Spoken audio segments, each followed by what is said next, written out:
Oi, gente. Hoje eu tô aqui para responder as perguntas que a gente colocou a enquete lá no caixinha de perguntas lá no Instagram. E aí hoje eu vou vir. Hoje eu vou vir, não, hoje eu tô vindo para responder essas perguntas. Vou responder 4 perguntas, porque foram muitas perguntas e teve muitas perguntas repetidas também. Aí eu vou responder 4. Depois o Gui vai responder também mais 4. E aí a gente vê se a gente responde mais, tá? Mas a gente pegou umas perguntas bem legais que fizeram.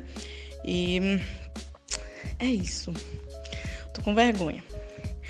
A primeira pergunta aqui, selecionada para mim falar sobre relacionamento com propósito.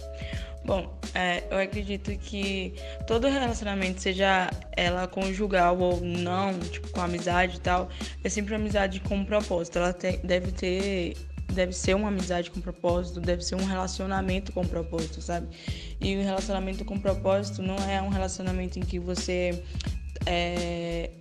tá interessado em algo da pessoa porque ela tem algo para te oferecer, mas é um relacionamento que você entende que você tem mais para oferecer do que para receber dela, sabe?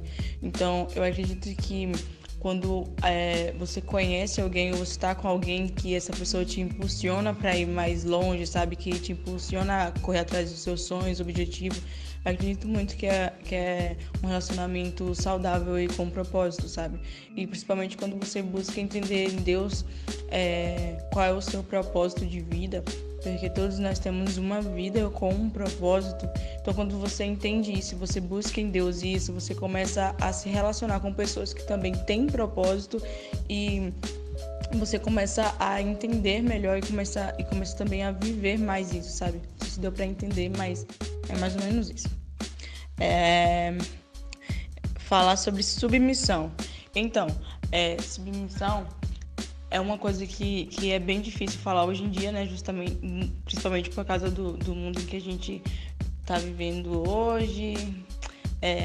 A questão de várias situações, né? Que acaba contradizendo com muitas coisas da Bíblia. Mas enfim, nós vamos falar sobre sobre a visão da igreja, sobre a gente, nós cristãos, ser submissos, a importância da submissão.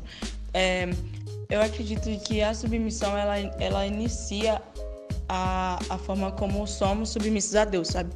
Se eu sou submissa a Deus, eu vou conseguir ser submissa a Gui, sabe? Porque, tipo, eu devo amar o Gui como a igreja deve amar a Cristo, sabe? Então, a minha submissão deve ser da mesma forma que eu me submeto a Jesus, a palavra de Deus, ao Evangelho, eu devo me submeter a Ele, entendendo que Ele foi levantado por Deus para ser o cabeça da casa, sabe? Para ser o provedor. Não que eu não possa também trazer provisão para dentro da casa, mas entendendo que Deus o colocou neste lugar e eu devo me submeter a Ele, sabe?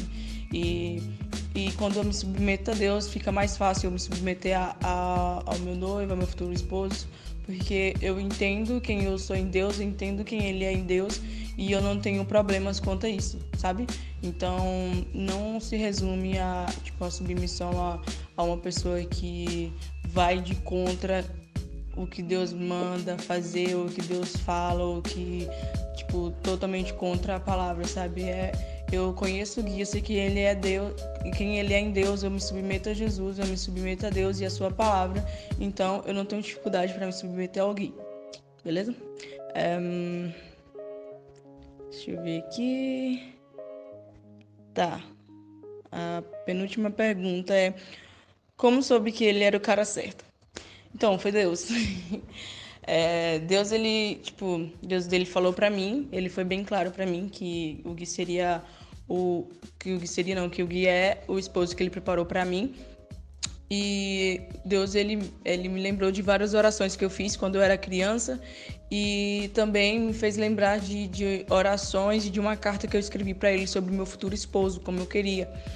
Então, tipo, Deus, ele meio que me fez recordar de todas as palavras que ele me deu durante a minha vida e de coisas que eu pedi a Deus quando eu nem sequer tinha maturidade para isso, mas era algo que ele viu que meu coração estava sendo bem verdadeiro para ele, era algo que realmente estava no meu coração. E quando Deus me falou que, quando Deus me deu o aval, que era da vontade dele, que ele abençoaria a gente, e ele me lembrou das palavras que ele me entregou quando eu morei em outros lugares e tal, e até mesmo uma senhora que eu morava com ela, que é a senhorinha do Coque, que eu morei com ela em Brasília. Ela teve uma visão em que eu estava casada e Jesus mostrava, sabe, o meu futuro esposo para ela. Ela conseguia ver bem nítido, sabe? Ela conseguia ver, calma, gente. Ela conseguia ver que era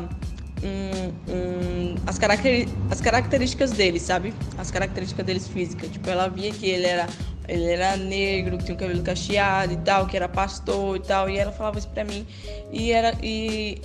As características que ela falava era, tipo, ela descrevia Guilherme, só que eu não conhecia Guilherme, então não fazia a mínima ideia, né?